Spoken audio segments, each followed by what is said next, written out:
Hello. जवळ घेतो. मी पण तुमच्यासारखी साधक म्हणूनच इथे आली होती आणि नंतर त्याची कंटिन्यू झाली की आता मी सोडत नाही, स्वतःही नाही आहे. आणि व्याधी म्हणा तर एवढ्या म्हणजे मी सांगू नाही शकत आहे. एवढ्या व्याधी त्यावेळेला होत्यात मला. मला ॲसिडिटीचा त्रास होता, मी थायरॉईडचा त्रास होता, माझ्या शोल्डरचा पण प्रॉब्लेम होता. म्हणजे हात असा काही एवढाच जात होता, वरती तो पोचतच नव्हता आणि आता पूर्ण जातो आहे. त्यामुळे खूप त्रास होता. थायरॉईड म्हणावं तर मला पूर्ण 100ची गोळी चालू होती तेव्हा. म्हणजे मला असं असं असं हालायला पण व्हायचं. बाहेर मी त्यासाठी कुठे जायची नाही, मार्केटमध्ये पण तेव्हा खूप कधी जायची नाही, कोणतरी बरोबर असेल तरच जायची. पण आता बिनधास्त एकटी फिरते. आणि थायरॉईड पूर्णपणे गेलाच माझा. आणि म्हणून मी आणि हे सगळ्या शिवाय मी सरांनाच देते, कारण त्यांनी जी मला कंटिन्युटी आणि ॲसिडिटी वगैरे ते सांगितलं. ॲसिडिटी वगैरे म्हणजे जवळजवळ 10-12 गोळ्या माझ्या टोटल त्या ह्याच्या चालू होत्या. एक एक गोळी नाही संपली तर दुसरी परत चालू करा असं व्हायचं मला. झोपेसाठी पण रात्री झोप नाही लागायची, सकाळी उठल्यावर पण असं जसं मळमळल्यासारखं व्हायचं ते.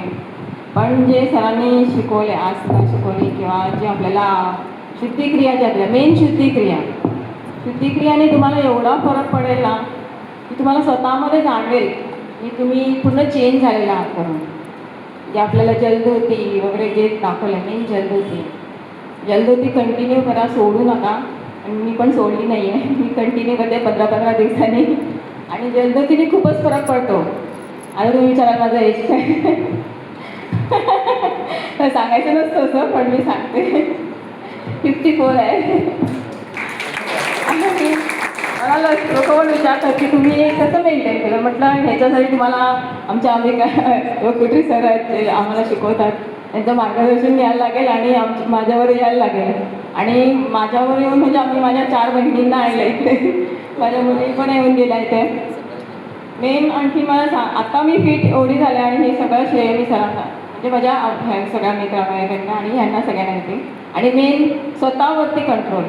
स्वतःवरती खाण्यापिण्यावर तुमचा कंट्रोल नसतो माहिती आहे मला, पण स्वतःवर ठेवा कंट्रोल थोडा.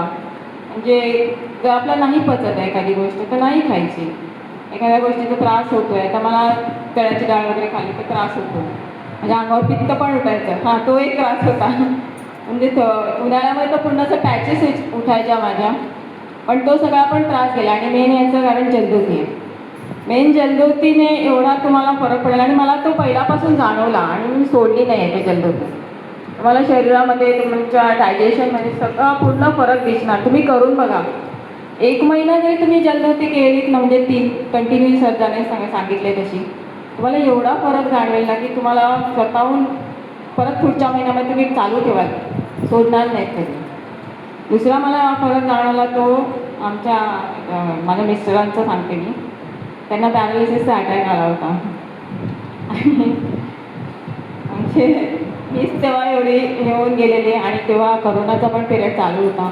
त्यामुळे हे सगळं बंद होतं, आपल्या योगाचं पण हे सगळं बंद होतं. त्यामुळे आमचे जास्त कॉन्टॅक्ट्स पण नव्हते आणि बाहेर कुठे जाऊ नाही शकत, एकटं कुठे कोणाला भेटू नाही शकत असं होतं. आणि हॉस्पिटलमध्ये येणं जाणं हे ते सगळ्यांना म्हणजे भीतीच होती सगळ्यांची या गोष्टीची. माझ्या घरी पण माझ्या नंदेला वगैरे ह्यांना पण सगळ्यांना कोरोना वगैरे झालेले. माझ्या मम्मीला पण कोरोना होता, म्हणजे तिथे पण कुठे कोणाचं म्हणजे हे नव्हतं, सहाय्य नव्हतं. आणि मिस्टरांना झालं की मला भीती वाटायला लागली की काय करायचं आता करून. पण मला जो योगा सरांचा ह्याच्यामध्ये आणि जो मला कॉन्फिडन्स मला मिळाला होता या योगाच्या ह्याने, तो मला तिकडे कामी आला. मी स्वतःला सांभाळलं, घरच्यांना माझ्या मुलांच्या म्हणजे वगैरे तेव्हा लहानच होती ती कोरोनाच्या ह्याच्यामध्ये, सगळ्यांचे कॉलेज वगैरे चालू होते तेव्हा. पण त्यांना पण त्यांना बाहेर काढायचं होतं, कारण ते मी जर स्वतः फसली तर त्यांना कसं देत येणार ना. कारण पुन्हा त्यांची एक साईड होती ती पूर्ण हे गेली होती, त्यांना उभं पण राहता येत नव्हतं. पण त्याच्यातनं पण मी त्यांना म्हणजे 1 महिना पूर्ण तर बेड रेस्ट, त्यांना कुठेच नाही, घराच्या बाहेरच कुठे नाही. आणि आता 2019मध्ये हा प्रॉब्लेम सगळा 19-20मध्ये.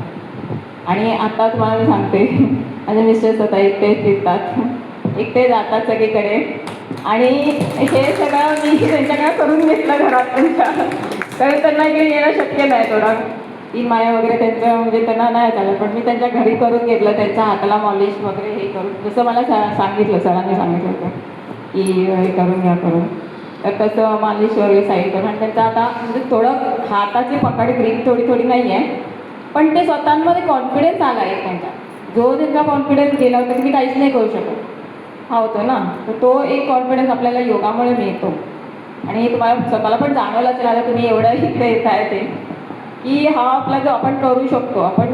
आणि मेन आपल्या मनाला आपल्याला हे सांगा की तुम्ही करू शकता, आपण काही करू शकत नाही याची मेन काढून टाका तुम्ही. निगेटिव्हिटी सगळी काढून टाका आणि हाच हेच योगा शिकवतं. पॉझिटिव्हिटी आपल्यामध्ये निर्माण करतं आणि एक चेतना एक येते की हां आपण करू शकतो ही गोष्ट. आणि तुमचं माइंड बघा तो लगेच चालू होईल त्या गोष्टीसाठी. त्यामुळे हे स्वतःमध्ये जे एक कॉन्फिडन्स जो येतो ना हा सगळा योगामुळे येतो. त्यामुळे हे सगळं चालू ठेवा, तुम्ही सोडू नका अजिबात. आणि तुमच्याबरोबर जे ओळखीचे कोण असतील त्यांना पण घेऊन या स्वतःबरोबर. धन्यवाद.